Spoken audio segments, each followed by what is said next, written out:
Je m'appelle Biragaï Diagne, inspecteur de l'éducation et de la formation de Goudiri. Aujourd'hui, nous sommes réunis sous la convocation du préfet du département pour une réunion sur la préparation des examens scolaires. Nous sommes à la fin de l'année, on s'apprête à organiser le CFE les 21 et 22 juin 2023, le BFM à partir du 12 juillet et le baccalauréat à partir du 4 juillet. Donc, c'était l'occasion de réunir l'ensemble des autorités administratives du département, les autorités territoriales, les maires, le conseil départemental, les différents acteurs, les APE, les CGE, mais également les directeurs d'école, responsables de CODEC, les proviseurs et les enseignants et nos partenaires. Donc, l'objet de la rencontre, c'est donc la préparation des examens, puisque cette année, nous sommes pour le CFE, nous avons 19 centres d'examen avec 2247 candidats.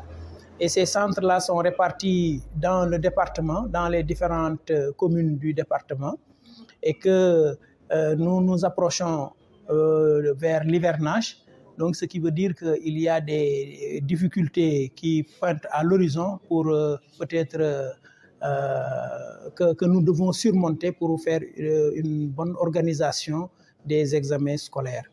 Alors, pour le BFM, nous aurons 5 centres d'examen, donc à Kotiari, à Bala, à Goudiri, mais également à Goumbayel et à Dougué cette fois-ci. C'est un nouveau centre que nous avons créé à Dougué pour éviter le déplacement des élèves de Dougué à Goudiri. Alors, pour le baccalauréat également, nous aurons 3 centres, comme d'habitude, au niveau de Goudiri, au niveau de Bala et au niveau de Kotiari.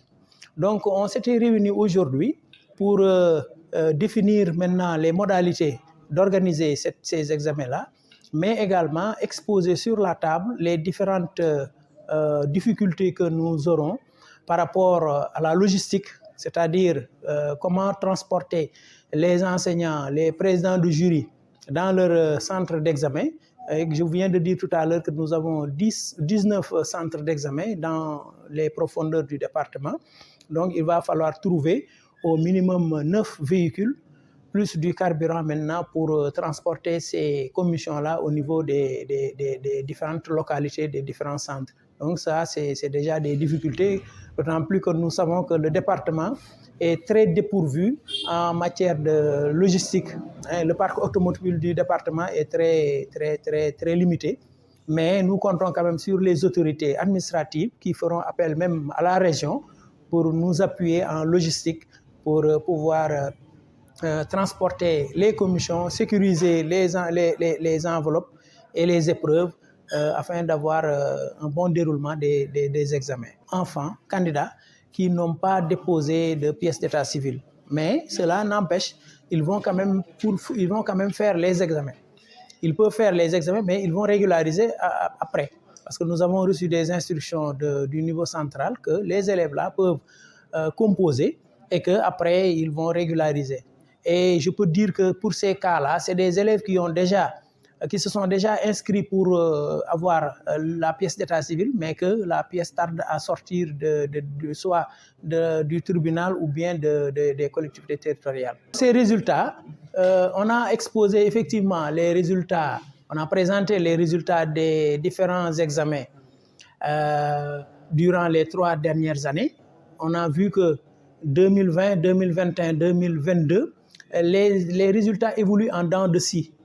Nous avons des résultats très faibles l'année d'avant, c'est-à-dire en 2021, mais en 2022, on s'est quand même rattrapé. Ce qui veut dire que c'est ce qu'on a appelé que les résultats évoluent en dents de scie.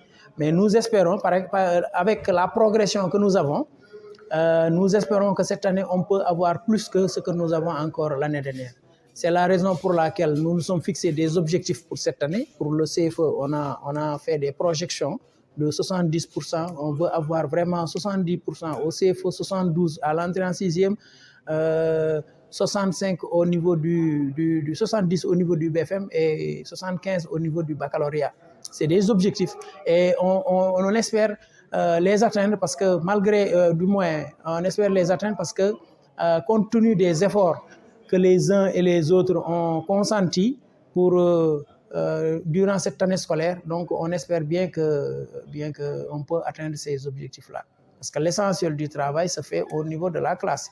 Hein, donc, c'était une occasion pour nous de féliciter et de remercier les enseignants qui se donnent à fond dans leur localité et au sein de la classe. Et ils ont quand même montré un dynamisme et un engagement pour relever vraiment le taux de réussite dans le département. Le message, c'est dire aux parents, aux enseignants, mais également à toute la communauté qu'il y a des interdits au niveau des examens.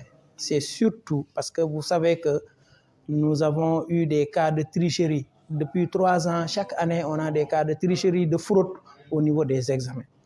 Le message qu'on lance, c'est de demander aux parents de veiller à ce que les élèves n'amènent pas de téléphone portable au niveau des centres d'examen. Et nous avons même donné des instructions pour que même les surveillants ne tiennent pas leur téléphone portable au niveau du centre. En tout cas, même si le portable est amené pour le surveillant, que le portable soit éteint et déposé au niveau du secrétariat. Que dans les salles de classe, qu'on n'ait pas à utiliser des téléphones. Et même pour les élèves, dans l'enceinte de l'école, il est interdit, du centre, il est interdit de tenir là-bas des téléphones portables. Mais également éviter les regroupements au niveau des centres d'examen. Parce que le centre d'examen, le jour de l'examen, on a besoin des élèves dans le centre, on a besoin des surveillants, du président jury et autres. Mais pas de parents pour traîner dans la cour et former des attroupements et autres.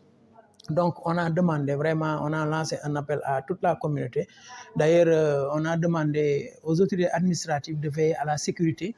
Donc, le commandant est saisi pour que dans chaque centre, qu'il y ait au moins un agent de sécurité pour assurer la sécurité au niveau du centre.